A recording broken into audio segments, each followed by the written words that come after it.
الحمد لله رب العالمين والصلاة والسلام على أشرف الأنبياء والمرسلين نبينا محمد وعلى آله وصحبه أجمعين ومن تبعهم بإحسان إلى يوم الدين.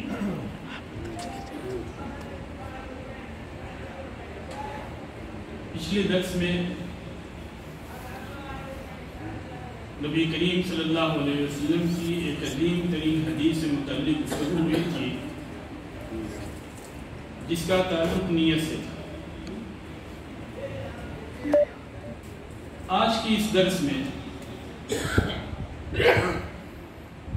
اس دوسری حدیث سے متعلق گفتگو ہوگی جسے مصنف رحمہ اللہ نے اپنی کتاب عمدۃ الاحکام کے اندر ذکر کیا ہے. چنانچہ مصنف رحمہ اللہ فرماتے ہیں عن ابی ہریرہ رضی اللہ عنہ قال قال رسول اللہ صلی اللہ علیہ وسلم لا يقبل الله صلاة احدكم اذا احدث حتى يتوضأ. اللہ تعالیٰ تم میں سے کسی کی نماز کو اس وقت تک قبول نہیں کرتا جب اس سے حدث ناپاکی واقع ہو جائے یہاں تک کہ وہ وضو کرے. اس حدیث کی تحت چند نقاط پہ گفتگو کریں گے. نمبر 1 کہ مصنف رحمہ اللہ نے اس کتاب کو کتاب الطہارہ کے اندر کیوں ذکر کیا. نمبر 2 حدیث کی راوی سے متعلق گفتگو کی جائے گی. نمبر 3 اس حدیث کے اندر جو کلمات ہیں ان کے معنی بیان کیے جائیں گے. اور نمبر 4 اس حدیث سے جو مسائل مستنبط ہوتے ہیں ان مسائل سے متعلق گفتگو کی جائے گی. چنانچہ سب سے پہلی چیز کہ اس حدیث کو کتاب الطہارہ کے تحت کیوں ذکر کی گئی اس کی وجہ یہ ہے کہ اس حدیث کے اندر طہارت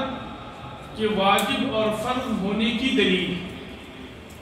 کیونکہ نبی کریم صلی اللہ علیہ وسلم نے فرمایا لا يقبل الله صلاة احدكم اذا احدث حتى يتوضأ کہ جب ناپاکی صادر ہو جائے تو اللہ تبارک و تعالیٰ ایسے بندے کی نماز کو قبول نہیں کرتا ہے جب تک کہ وہ پاکی حاصل نہ کر لے, جب تک کہ وہ وضو نہ کر لے. دوسری چیز اس حدیث کے راوی ابو ہریرہ رضی اللہ تعالی عنہ. ابو ہریرہ رضی اللہ تعالی عنہ کا شمار ان صحابہ کرام میں ہوتا ہے جو کہ بہت ہی زیادہ متقی, پرہیزگار, اللہ تبارک و تعالی سے خوف کھانے والے تھے. ان کی کنیت ابو ہریرہ ہے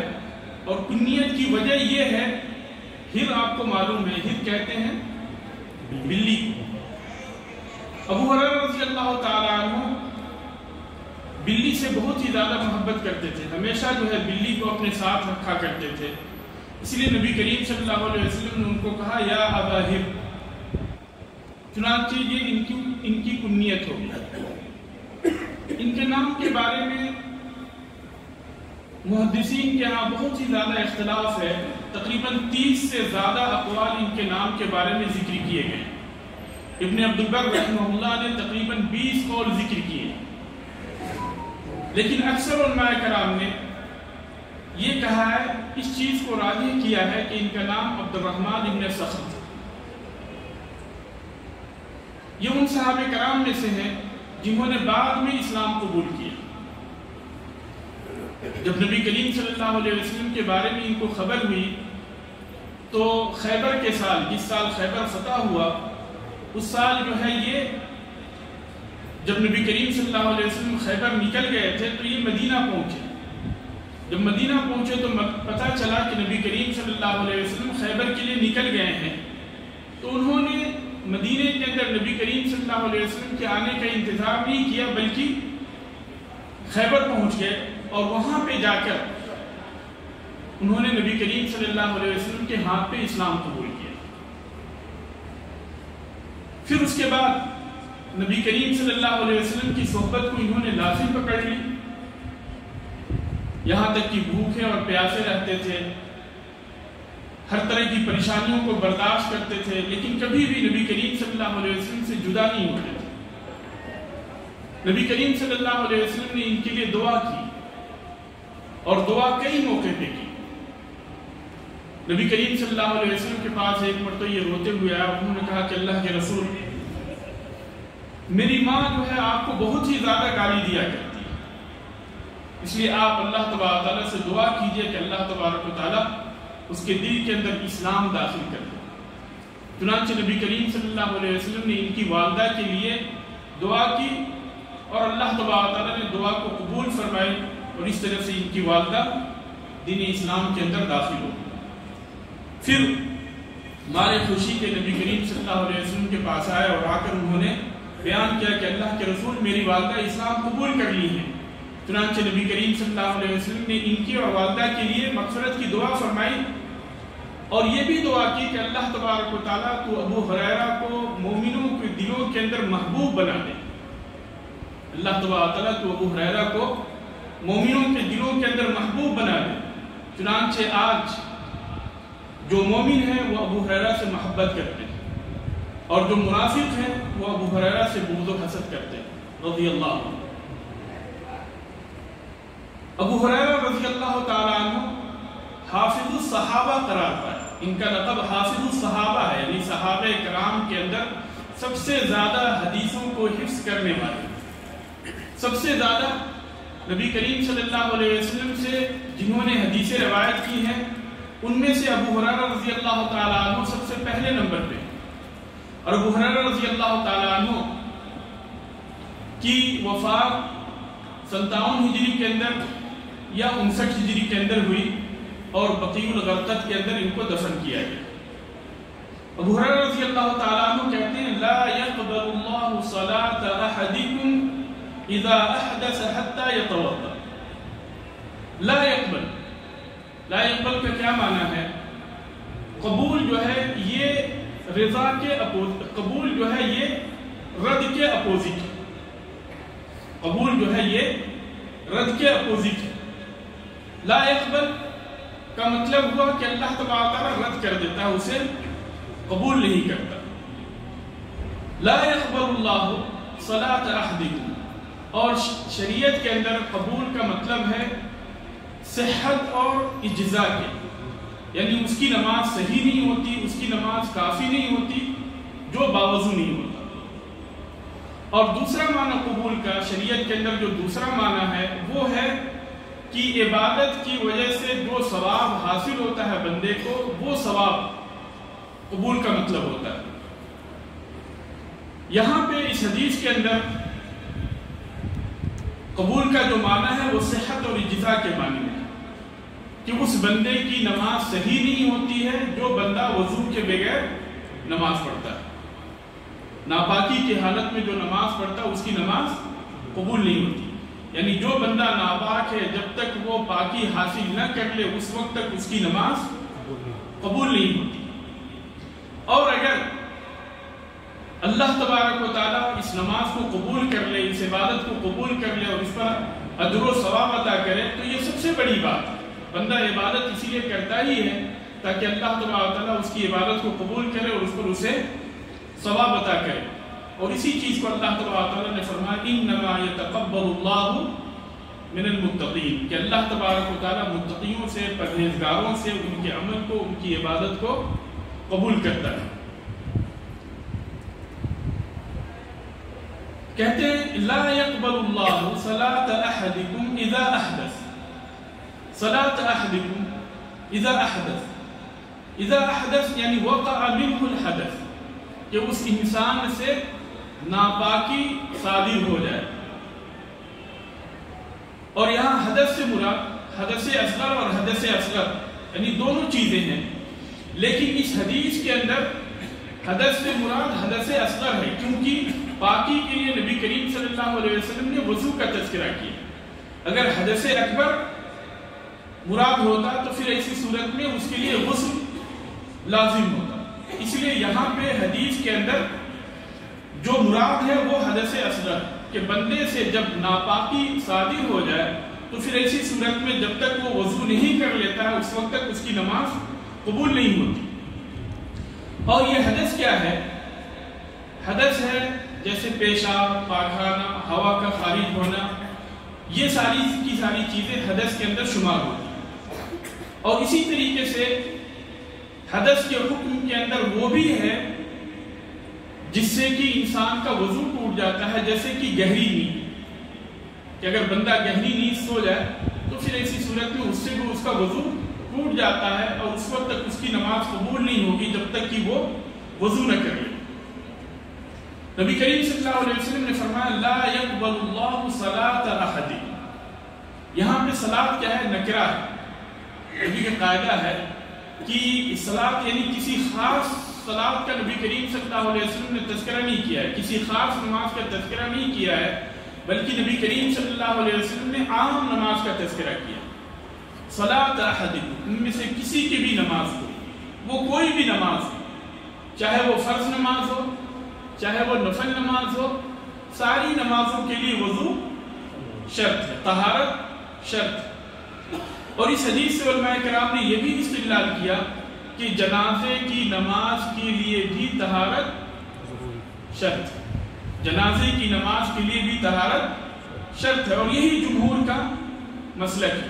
جمہور علماء کرام کہتے ہیں کہ جنازے کی نماز کے لیے طہارت شرط ہے، اگر بغیر وضو کیے کوئی آدمی جنازے کی نماز پڑھتا ہے تو اس کی نماز نہیں ہوگی، اور اس کی دلیل نبی کریم صلی اللہ علیہ وسلم کی یہ حدیث ہے۔ بعض علماء کرام نے اس کے اندر مخالفت کی ہے اور کہا ہے کہ وضو کے بغیر بھی جنازے کی نماز ہو جاتی ہے۔ اسی طریقے سے اس حدیث سے یہ بھی استدلال کیا گیا ہے کہ طواف کے لیے بھی وضو شرط، اس حدیث سے یہ بھی استدلال کیا گیا ہے کہ طواف کے لیے بھی وضو شرط ہے۔ کیسے؟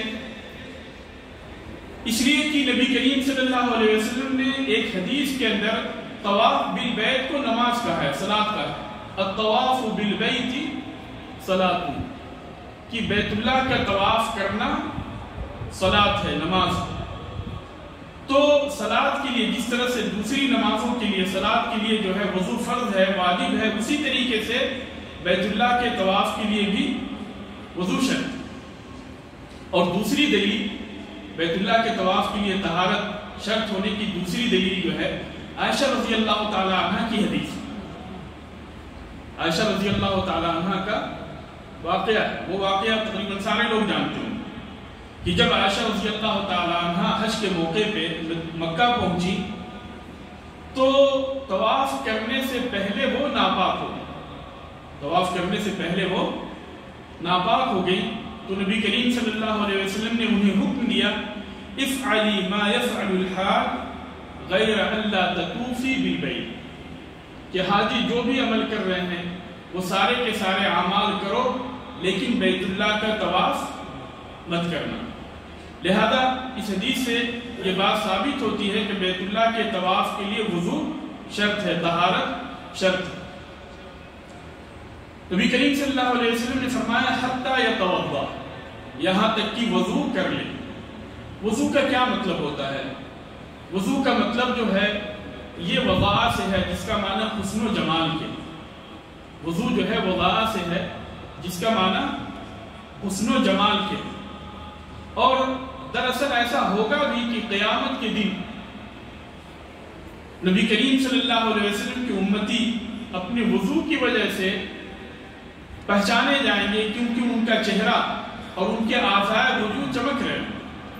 ان امتی یدعون یوم القیامت غرا محجلین من آثار الوضوء۔ تو نبی کریم صلی اللہ علیہ وسلم نے اس بات کی وضاحت کی کہ یہ امت جو ہے قیامت کے دن اپنے آثار وضو کی وجہ سے، ان کے وضو کے جو اعضاء ہیں وہ سارے کے سارے چمک رہے ہوں گے، جس کی وجہ سے یہ پہچان لیے جائیں۔ تو وضو کا مطلب ہوتا ہے حسن و جمال، خوبصورتی۔ نبی کریم صلی اللہ علیہ وسلم نے جو فرمایا حتی یتوضا، یہاں تک کہ وضو کر لے، تو یہ طہارت کے لیے اصل، طہارت کے اندر اصل یہی ہے کہ بندہ پانی کے ذریعے سے طہارت حاصل کرے، یعنی پانی کے ذریعے سے اپنی ناپاکی کو دور کرے، یہی چیز اصل ہے۔ اور اگر جو ہے پانی موجود نہ ہو یا پانی استعمال کرنا ممکن نہ ہو تو پھر ایسی صورت میں اس کے بدل کو اختیار کرے گا، اور وضو کا بدل کیا ہے؟ تیمم۔ وضو کا بدل جو ہے تیمم۔ اس حدیث سے علماء کرام نے ایک مسئلے کے سلسلے میں دلیل پکڑی ہے، اور وہ ہے فاقد الطہورین، کہ جو انسان وضو اور تیمم دونوں چیزوں پہ قادر نہ ہو، ایسا انسان جو نہ کہ وضو کر سکتا ہو اور نہیں تیمم کر سکتا ہو، یا یہ ہے کہ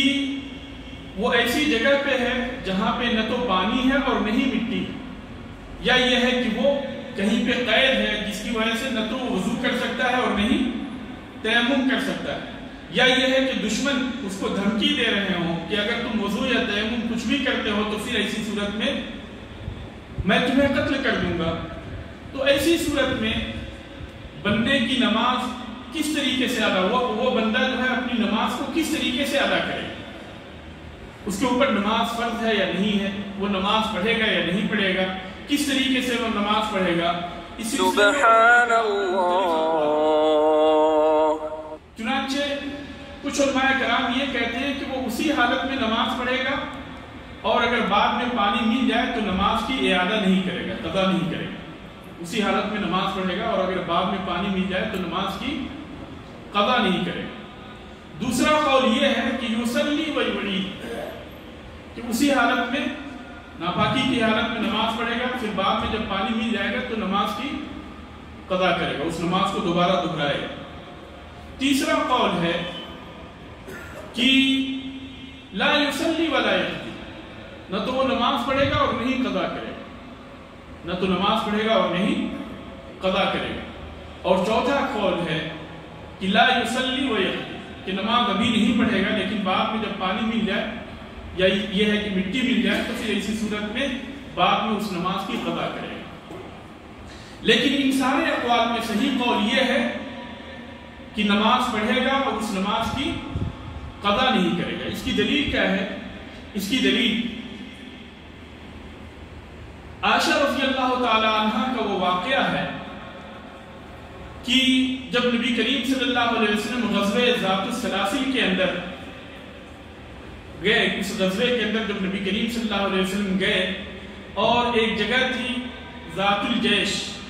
اس جگہ پہ نبی کریم صلی اللہ علیہ وسلم نے پڑاؤ ڈالا، اور یہیں پہ عائشہ رضی اللہ تعالی عنہ کا ہار گم ہو گیا۔ جب وہ ہار گم ہو گیا تو نبی کریم صلی اللہ علیہ وسلم نے بہت سارے صحابہ کرام کو ہار ڈھونڈنے کے لیے چاروں طرف بھیجا، لیکن کہیں پہ انہیں ہار ملا نہیں، نماز کا وقت ہو گیا اور وہاں پہ پانی بھی نہیں تھا، تو لوگوں نے بغیر وضو کے اور تیمم کا، چونکہ اس وقت تک حکم نازل نہیں ہوا تھا، اس لیے انہوں نے بغیر وضو ہی کے نماز پڑھی، اور نبی کریم صلی اللہ علیہ وسلم نے ان کی نماز کو رد نہیں کیا۔ اس لیے پتہ یہ چلا کہ اگر انسان وضو کرنے کی یا تیمم کرنے کی طاقت نہ رکھتا ہو، یا یہ ہے کہ وہ ایسی جگہ پہ ہے جہاں پہ نہ تو پانی ہے اور نہیں جہاں وہاں پہ مٹی ہے، تو پھر ایسی صورت میں بغیر وضو کے ہی، بغیر طہارت کے ہی وہ نماز پڑھے گا، اور اس کی وہ نماز صحیح ہوگی اس واقعے کی روشنی۔ جو لوگ کہتے ہیں کہ نہیں نماز تو پڑھے گا لیکن بعد میں اس کو اعادہ کرنی ہوگی، وہ دلیل اس حدیث سے پکڑتے ہیں کہ نبی کریم صلی اللہ علیہ وسلم نے کہا کہ اگر کسی کی طہارت نہیں ہے تو اس کی نماز نہیں ہوگی۔ اور جو کہتے ہیں کہ نہ تو نماز پڑھے گا اور نہیں قضا کرے گا، ان کی دلیل یہ ہے کہ وضو کے بغیر نماز ہی نہیں ہوتی، تو چونکہ جب اس کا وضو ہی نہیں ہے تو اسی طریقے سے جو ہے وہ نماز بھی نہیں پڑھے گا، جب وضو ہی نہیں ہے تو نماز بھی نہیں پڑھے گا، اس لیے کہ وہ معذور ہے، کیونکہ وضو کرنے کے لیے، طہارت حاصل کرنے کے لیے اس کے پاس کسی طرح کا کوئی انتظام نہیں، یا کوئی چیز اس کے پاس میسر نہیں، اور وہ ایسی صورت میں معذور ہے۔ اور جو لوگ یہ کہتے ہیں کہ نہیں بعد میں قضا کرے گا، اس وقت نماز نہیں پڑھے گا، بعد میں قضا کرے گا، وہ یہ کہتے ہیں کہ چونکہ اگر نماز بھی پڑھتا ہے تو اس کی وہ نماز ہوگی نہیں، اس لیے جب بعد میں پانی مل جائے تو پھر ایسی صورت میں اس کو نماز پڑھنی ہے۔ لیکن صحیح قول یہ ہے کہ وہ اسی حالت میں نماز پڑھے گا اور اس کی وہ نماز ہو جائے گی۔ اس کے بعد میں مصنف رحمہ اللہ نے دوسری حدیث ذکر کی ہے۔ چنانچہ مصنف رحمہ اللہ فرماتے ہیں عبداللہ بن عمرو بن العاص و ابی ہریرہ و عائشہ رضی اللہ عنہم قالوا قال رسول اللہ صلی اللہ علیہ وسلم ویل للعقاب من النار۔ عبداللہ بن عمرو بن العاص ابو ہریرہ اور عائشہ رضی اللہ تعالی عنہما روایت کرتے ہیں کہ رسول اللہ صلی اللہ علیہ وسلم نے فرمایا ویل للعقاب من النار، ایڑیاں خشک رہ جانے والوں کے لیے جہنم کے اندر وادی ہے۔ ایڑیاں خشک رہ جانے والوں کے لیے جہنم کے اندر وادی۔ اس حدیث کے اندر سب سے پہلے اس مسئلے سے متعلق گفتگو کریں گے کہ مصنف نے اس حدیث کو اس باب کے اندر کیوں ذکر کیا،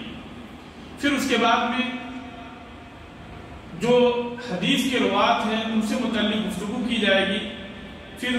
کلمات کے معانی بیان کیے جائیں گے، اور اخیر میں اس حدیث سے جو مسئلے ثابت ہوتے ہیں انہیں بیان کیے جائیں گے۔ سب سے پہلی چیز کہ مصنف رحمہ اللہ نے یہ حدیث کیوں ذکر کی، اس لیے ذکر کی کہ اس حدیث کے ذریعے سے یہ ثابت ہوتا ہے کہ اگر بندہ جو ہے وضو کرنے کے اندر سستی کرتا ہے یا وضو کے بعض حصوں کو اگر چھوڑ دیتا ہے تو اس کی وجہ سے وہ سزا کا مستحق ہوتا ہے۔ لہذا انسان کے لیے ضروری ہے کہ وہ اپنا وضو جو ہے مکمل کرے، وضو کے اندر کسی طرح کی کوتاہی نہ کرے۔ تو یہ حدیث جو ہے کامل وضو کرنے کی دلیل ہے، کامل طہارت حاصل کرنے کی دلیل ہے، اسی لیے مصنف رحمہ اللہ نے اس حدیث کو کتاب الطہارہ کے اندر ذکر کیا۔ اس کے بعد حدیث کے راوی کے بارے میں بیان کیا جائے گا۔ سب سے پہلے راوی ہیں عبداللہ بن عمرو بن العاص۔ عبداللہ بن عمرو بن العاص رضی اللہ تعالی عنہ یہ ان صحابہ کرام میں سے ہیں جنہوں نے نبی کریم صلی اللہ علیہ وسلم سے سب سے زیادہ حدیثیں روایت کی۔ ان کی کنیت ابو محمد ہے اور یہ کہا گیا ہے کہ ابو عبد الرحمن ہے۔ یہ اور ان کے والد دونوں کے دونوں صحابی ہیں، عبداللہ بھی صحابی ہیں اور عمرو بن العاص بھی صحابی ہیں۔ ان کے اور ان کے والد کے بیچ صرف 11 سال کا فاصلہ تھا۔ یہ اپنے والد سے صرف 11 سال کے چھوٹے تھے۔ اور اس کے اندر ایک بہت ہی اہم مسئلے کی طرف میں وضاحت کرنا چاہتا ہوں، اشارہ کرنا چاہتا ہوں کہ جو لوگ عائشہ رضی اللہ تعالی عنہ کی عمر پہ اعتراض کرتے ہیں، دراصل ان کے لیے اس واقعے کے اندر اس واقعے سے ان کے اوپر رد ہے، اور وہ رد اس طریقے سے ہے کہ اس زمانے میں جس وقت کی یہ بات ہے، اس زمانے میں 9 سال اور 10 سال کے اندر بچوں اور بچیوں کی جسمانی حالت ایسی ہوتی تھی کہ وہ شادی کے قابل ہو جاتے تھے۔ اسی لیے ان کے اور ان کے والد کے بیچ صرف 11 سال کا فاصلہ۔ تو عبداللہ بن عمرو بن العاص یہ ان صحابہ کرام میں سے ہیں جو کہ بہت ہی زیادہ عبادت کیا کرتے تھے۔ ان کے بارے میں آتا ہے کہ ہر رات جو ہے یہ قرآن کو ختم کیا کرتے تھے، اور پوری کی پوری رات تہجد پڑھا کرتے تھے، پوری کی پوری رات قیام کیا کرتے تھے، اور پورے کے پورے دن جو ہے روزہ رکھا کرتے تھے۔ تو ان کی اہلیہ نے نبی کریم صلی اللہ علیہ وسلم سے شکایت کی کہ اللہ کے رسول عبداللہ بن عمرو کی یہ حالت ہے۔ تو نبی کریم صلی اللہ علیہ وسلم نے انہیں ڈانٹا اور کہا کہ ایسا کرنا درست نہیں۔ نبی کریم صلی اللہ علیہ وسلم نے فرمایا ان لنفسک علیک حقا ولزوجک علیک حقا، کہ تمہارے نفس کا بھی تمہارے اوپر حق ہے اور تمہاری بیوی کا بھی تمہارے اوپر حق ہے۔ بعض دوسری روایتوں کے اندر آتا ہے کہ روزہ بھی رکھو اور سو بھی، اور اسی طریقے روزہ بھی رکھو اور افطار بھی کرو اور رات کے اندر قیام بھی کرو اور سو بھی، اور اپنی بیوی کے حق کو بھی ادا کرو۔ یہ ان صحابہ کرام میں سے ہیں، جیسا کہ میں نے پہلے بتایا، کہ جنہوں نے نبی کریم صلی اللہ علیہ وسلم سے بہت ساری حدیثیں روایت کی۔ یہاں تک کہ ابو ہریرہ رضی اللہ تعالیٰ عنہ کہتے ہیں کہ مجھ سے زیادہ کسی نے بھی حدیث روایت نہیں کی سوائے عبداللہ بن عمرو بن العاص کے فَإِنَّهُ كَانَ يَكْتُبُ وَلَا أَكْتُبُ، کہ مجھ سے زیادہ کسی نے بھی نبی کریم صلی اللہ علیہ وسلم سے حدیث روایت نہیں کی یا حدیث نہیں سیکھی سوائے عبداللہ بن عمرو بن العاص کے، کیونکہ وہ حدیثیں لکھا کرتے تھے اور میں لکھتا نہیں تھا۔ دوسری راوی ہیں عائشہ رضی اللہ تعالی عنہ، ام المومنین عائشہ رضی اللہ تعالی عنہ الصدیقہ بنت صدیق رضی اللہ تعالی عنہما۔ یہ ہجرت سے 7 سال پہلے ان کی ولادت ہوئی اور نبی کریم صلی اللہ علیہ وسلم نے ہجرت سے پہلے ان سے عقد کیا، اور ہجرت کے بعد سن 2 ہجری میں نبی کریم صلی اللہ علیہ وسلم نے ان کے ساتھ دخول کیا۔ اور اس طریقے سے عائشہ رضی اللہ تعالی عنہ نبی کریم صلی اللہ علیہ وسلم کی سب سے محبوب ترین بیوی تھی، سب سے محبوب ترین بیوی تھی۔ اسی لیے صحابہ کرام جو ہے جب ان کی باری ہوتی تھی، جس دن عائشہ رضی اللہ تعالی عنہ کی باری ہوتی تھی اس دن زیادہ ہدیے بھیجا کرتے تھے۔ تو نبی کریم صلی اللہ علیہ وسلم کی دوسری بیویوں کو غیرت آئی، یہاں تک کہ ام سلمہ رضی اللہ تعالی عنہ نے نبی کریم صلی اللہ علیہ وسلم سے اس کی شکایت بھی کی، تو نبی کریم صلی اللہ علیہ وسلم نے کہا کہ تم لوگ مجھے عائشہ کی ذات کے بارے میں تکلیف مت دو، کیونکہ یہ میری وہ بیوی ہیں کہ ان کے لحاف کے اندر بھی میں ہوتا ہوں تو میرے اوپر وحی نازل ہوتی ہے جو تم میں سے کسی دوسرے کے ساتھ نہیں ہوتی۔ تو عائشہ رضی اللہ تعالی عنہ نبی کریم صلی اللہ علیہ وسلم کی سب سے چہیتی بیوی تھی، اور یہ ان صحابہ کرام میں سے ہیں جن کے پاس اکثر مسائل کا علم ہوتا تھا۔ ابو موسیٰ اشعری رضی اللہ تعالی عنہ کہتے ہیں مختلف اصحاب النبی صلی اللہ علیہ وسلم فی شیء فرجعوا الى عائشہ الا وجدوا عندها منه علما، کہ صحابہ کرام کے بیچ جب بھی کسی مسئلے کے اندر اختلاف ہوتا اور اگر وہ عائشہ رضی اللہ تعالی عنہ کے پاس آتے تو ان کے پاس اس مسئلے کے اندر کوئی نہ کوئی حل ضرور پاتے، اس کا علم ان کے پاس ضرور ہوتا۔ تو یہ فقہائے صحابہ میں سے ہیں، یہاں تک کہ عائشہ رضی اللہ تعالی عنہ فتویٰ بھی دیا کرتی تھی، اور عائشہ رضی اللہ تعالی عنہ بہت ہی زیادہ سخی تھی، یہاں تک کہ جو بھی ان کے پاس ہدیے وغیرہ آتے تھے، معاویہ رضی اللہ تعالی عنہ کے زمانے میں جب ان کے پاس معاویہ رضی اللہ تعالیٰ عنہ کی طرف سے ہدیہ آتے تھے تو وہ ساری کی ساری چیزوں کو سورج غروب ہونے سے پہلے تک ساری کی ساری چیزیں خرچ کر دیا کرتی تھی، اللہ کے راستے میں صدقہ کر دیا کرتی تھی، اور خود جو ہے سوکھی ہوئی روٹی کے اوپر افطار کیا کرتی تھی۔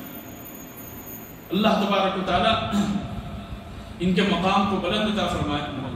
اور اللہ تبارک و تعالیٰ ہمیں ان سے محبت کرنے کی توفیق عطا فرمائے، کیونکہ ان سے محبت، اہل بیت سے محبت یہ ایمان کا ایک حصہ ہے۔ اور اللہ تبارک و تعالیٰ ان ظالموں کو ہلاک و برباد کرے جو عائشہ رضی اللہ تعالی عنہ اور دوسرے ازواج مطہرات کے اوپر یا صحابہ کرام کے اوپر تہمت لگایا کرتے ہیں۔ عائشہ رضی اللہ تعالی عنہ کی وفات سن 56 یا 57 ہجری کے اندر ہوئی۔ یہ تینوں کی تینوں صحابی عبداللہ بن عمرو بن العاص، عائشہ رضی اللہ تعالی عنہ اور ابو ہریرہ رضی اللہ تعالی عنہ نبی کریم صلی اللہ علیہ وسلم سے روایت کرتے ہوئے کہتے ہیں وَيْلٌ لِلْأَعْقَابِ مِنَ النَّارِ، ایڑیاں خشک ہو رہ جانے والوں کے لیے جہنم کی وادی۔ ویل کا کیا مطلب ہے؟ ویل کا مطلب ہوتا ہے ہلاک کا، اور دوسرا معنی خاص معنی ہے جو کہ جہنم کے اندر ایک وادی، اور یہ وادی اتنی زیادہ گرم ہے کہ حدیث کے اندر آتا ہے کہ اگر اس کے اندر پہاڑ بھی ڈال دیے جائیں تو وہ سارے کے ساری اس کی گرمی کی وجہ سے پگھل جائیں۔ اور یہاں پہ جو نبی کریم صلی اللہ علیہ وسلم نے کہا للعقاب، العقاب جو الف نام ہے وہ عہد حضوری کے لیے ہے، یعنی یہاں پہ جو خاص ایڑیوں کا جو تذکرہ ہے ان کے لیے ہے کہ یہ مخصوص ایڑیاں جو ہے جہنم کے اندر جائیں گی، اور یہ مخصوص ایڑیاں کون ہیں؟ جن تک پانی نہیں پہنچا، وضو کے وقت جو ہے جہاں پانی نہیں پہنچا تو وہ ایڑیاں جو ہے جہنم کے اندر جائیں گی۔ نبی کریم صلی اللہ علیہ وسلم نے جو فرمایا وَيْلٌ لِلْأَعْقَابِ، اس کے اندر اس بات کی دلیل ہے کہ دونوں پیروں کو دھلنا جو ہے ضروری ہے، دونوں پیروں کو دھلنا یہ وضو کے فرائض میں سے ہے، پیروں کے دھلنے کے واجب ہونے کی یہ دلیل۔ چنانچہ اہل سنت والجماعت کا اس بات پہ اجماع ہے کہ دونوں پیروں کو دھلنا جو ہے وضو کے اندر ضروری ہے۔ وَامْسَحُوا بِرُؤُوسِكُمْ وَأَرْجُلَكُمْ إِلَى الْكَعْبَيْنِ، کہ اپنے سر کا مسح کرو اور اپنے پیروں کو ٹخنے تک دھلو۔ یہ اللہ تبارک و تعالیٰ نے قرآن مجید کے اندر اس کا ہمیں حکم دیا۔ اس حدیث سے دوسرا مسئلہ جو ثابت ہوتا ہے وہ یہ ہے کہ انسان اپنے اعضاء کی بنیاد پہ بھی عذاب کے اندر جو ہے اس کو عذاب ہوتا ہے، اپنے اعضاء کی بنیاد پہ بھی اس کو عذاب ہوتا ہے۔ چونکہ یہاں پہ پیر خشک رہ گئے تو اس کی وجہ سے اس کو عذاب ہو رہا ہے۔ اور اسی طریقے سے دوسری حدیث کے اندر نبی کریم صلی اللہ علیہ وسلم نے فرمایا الذي يشرب في آنية الذهب انما يجرجر في بطنه نار جہنم، جو انسان سونے کے برتن کے اندر پانی پیتا ہے انما يجرجر في بطنه، اس کے پیٹ کے اندر جہنم کے آگ کو گڑگڑایا جائے۔ تو یعنی یہ جو غلط کام کیا، جو حرام کام کا اس نے ارتکاب کیا، اس حرام کام کی ارتکاب کی وجہ سے اس کے اعضاء کو بھی اللہ تبارک و تعالیٰ عذاب کے اندر مبتلا کرے گا۔ تیسری چیز یعنی تیسرا مسئلہ جو اس حدیث سے ثابت ہوتا ہے وہ یہ ہے کہ وضو کرتے ہوئے کسی حصے کو چھوڑ دینا یہ کبیرہ گناہوں میں سے، وضو کرتے ہوئے کسی حصے کو چھوڑ دینا یہ کبیرہ گناہوں میں سے ہے۔ کس طریقے سے؟ اس لیے کہ کبیرہ گناہ وہ ہے جس کے کرنے یا چھوڑنے پر وعید سنائی گئی۔ کبیرہ گناہ کی تاریخ میں یہ بات کہی گئی ہے کہ جس کے کرنے یا چھوڑنے پہ وعید سنائی گئی، اور یہاں پہ اس حصے کو، جسم کے اس حصے کو، وضو کے حصے کو نہ دھلنے کی وجہ سے وہی سنائی گئی ہے کہ وَيْلٌ لِلْعَقَابِ مِنَ النَّارِ۔ تو یہ صرف جو ہے ایڑیوں کے ساتھ خاص نہیں ہے، بندہ اگر وضو کرتے ہوئے جو ہے اگر اپنے ہاتھ کو بھی نہ دھلے یا کوئی حصہ اگر خشک رہ جاتا ہے تو اس کی وجہ سے بھی اس کو عذاب ہو۔ اور اس سے ایک قاعدہ جس کا کہ علماء کرام نے ایک قاعدہ جو ثابت کیا ہے وہ یہ ہے کہ ان المقصر یعاقب جراء تقصیر، کہ تقصیر کرنے والا، سستی کرنے والا اپنی تقصیر کی وجہ سے، اپنی کوتاہی کی وجہ سے عذاب کے اندر مبتلا ہو۔ ان المقصر یعاقب جزاء تقصیر، کی کوتاہی کرنے والے کو اس کی کوتاہی کی وجہ سے عذاب دیا جائے گا، کوتاہی کرنے والے کو اس کی کوتاہی کی وجہ سے عذاب دیا جائے گا۔ اور اس کی یعنی بہت ساری مثالیں، اس کی جو ہے بہت ساری مثالیں۔ مثال کے طور پہ اگر کوئی آدمی کسی شہر کے اندر ہے اور وہ پہلی بار آیا ہے مثال کے طور پہ، یا اس سے پہلے بھی آیا ہو اور اس کو پتہ نہیں چل پا رہا ہے کہ قبلہ کدھر ہے، اس نے ایسے ہی خود سے جو ہے نماز پڑھ لی، لیکن وہاں پہ اس کے پاس جو ہے